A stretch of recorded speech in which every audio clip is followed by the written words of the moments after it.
cuan, we be getting money.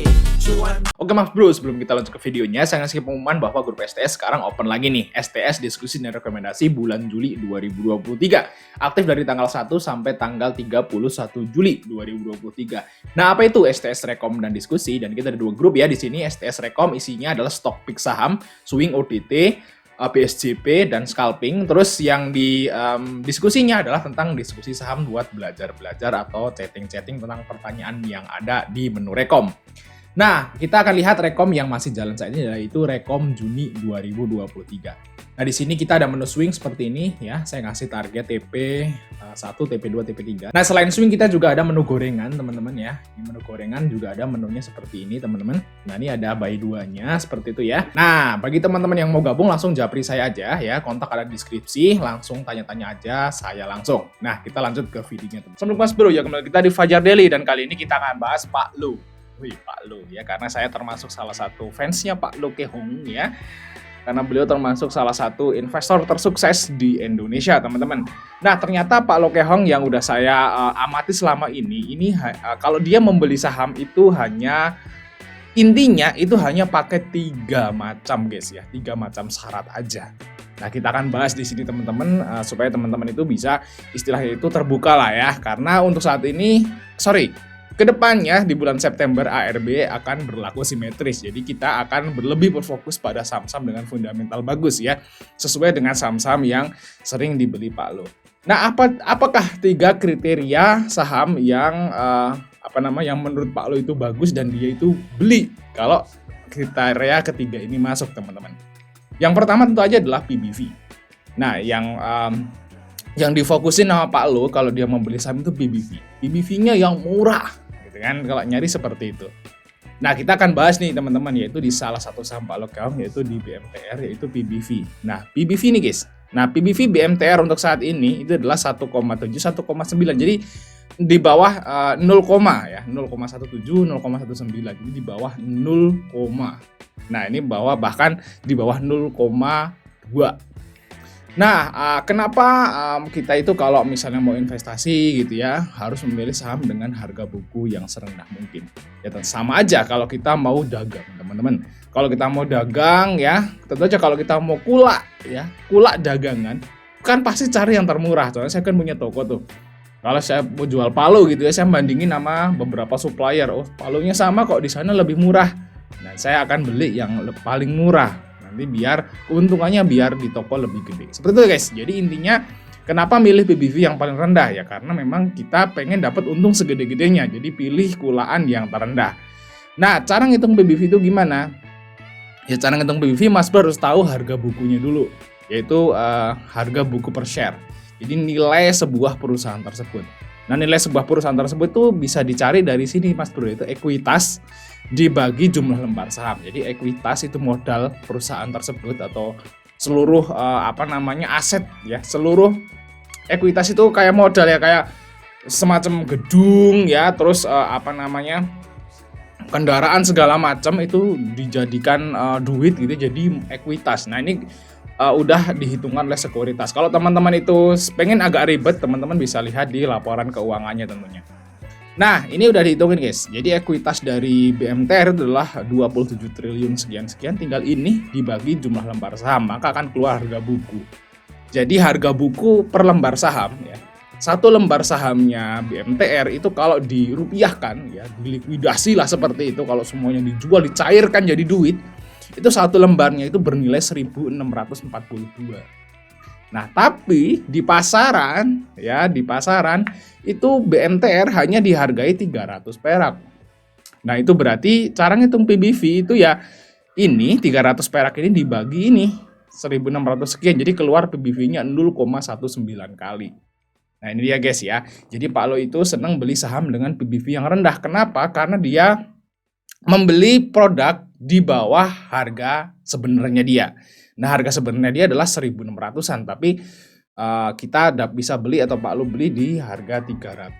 Berarti kan dia menghemat 8 kali lipat kan, seperti itu guys. Nah, itu guys yang membuat Pak Lo itu senang saham-saham dengan PBV atau price book value itu rendah.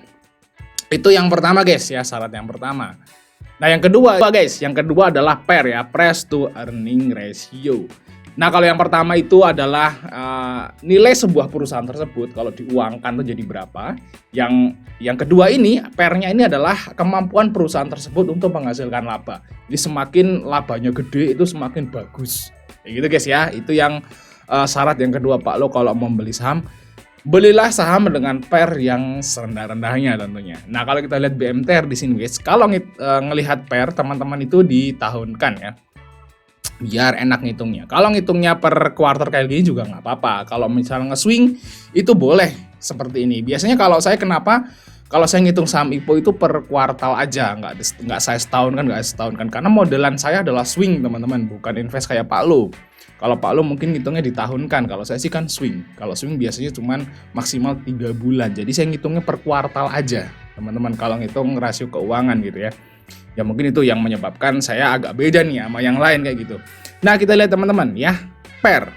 Nah, cara ngitung PER gimana? Nah, cara ngitung PER teman-teman harus tahu EPS-nya dulu, yaitu earning per share. Ya, berapa keuntungan yang didapat per lembar saham ya dari profitnya ini guys ya. Cara ngitungnya gimana ya? Net profit dibagi lembar saham aja. Nih net profit nih segini guys. 1,1 T ini ya, setahun kan tahun 2022 ini dibagi lembar sahamnya itu 16 miliar sekian. Nah, keluarnya adalah 70 perak per lembar saham. Seperti itu guys ya. Nah, nanti cara ngitung PER-nya ya tinggal ini ya, harga saham saat ini dibagi earning per share-nya atau laba per sahamnya. Jadi keluar PER-nya. PER-nya adalah 3,92 kali, yaitu masih di bawah 5, teman-teman. Ini termasuk murah. Jadi itu adalah kemampuan sebuah perusahaan untuk menghasilkan laba per lembar sahamnya. Semakin kecil PER itu berarti semakin bagus, teman-teman. Karena semakin cepat balik modal. Begitu guys ya. Misalnya kalau kita misalnya beli BMTR nih. Beli BMTR dengan harga 278 atau 300 perak lah. Beli BMTR 300 perak. Nah, dengan PER-nya 4 kali, anggaplah kita 4 kali, itu berarti 4 tahun balik modal, teman-teman. BEP. 4 tahun dah BEP. Misalnya kita beli BMTR sekarang dan ini profitnya ini stabil segini terus ya sampai ke 4 tahun yang akan datang, itu berarti 4 tahun yang akan datang itu kita udah impas, udah BEP. Jadi semakin cepet, semakin PER semakin kecil semakin cepet BEP. Seperti itu guys ya. Makanya Pak Lo seneng banget nih sama saham-saham dengan PER-nya rendah, dan BMTR ini udah mencakup dua-duanya. PBV-nya rendah ya. Terus yang kedua PER-nya juga rendah.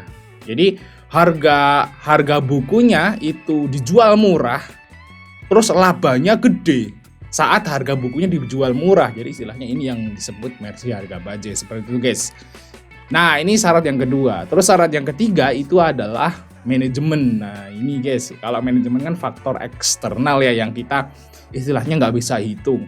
Nah, Pak Lo itu suka bilang kalau di seminar-seminarnya itu belilah saham yang dikelola oleh manajemen yang baik, berkompeten, dan jujur. Nah, gitu guys ya. Jadi ketiga ini, baik, berkompeten, dan jujur. Nah, kalau kita mau melihat seperti itu, kita harus istilahnya harus tahu lah seperti itu, baca-baca berita lah atau apalagi mana masuk bisa pelajari yang ketiga ini, karena yang ketiga ini nggak bisa kita hitung.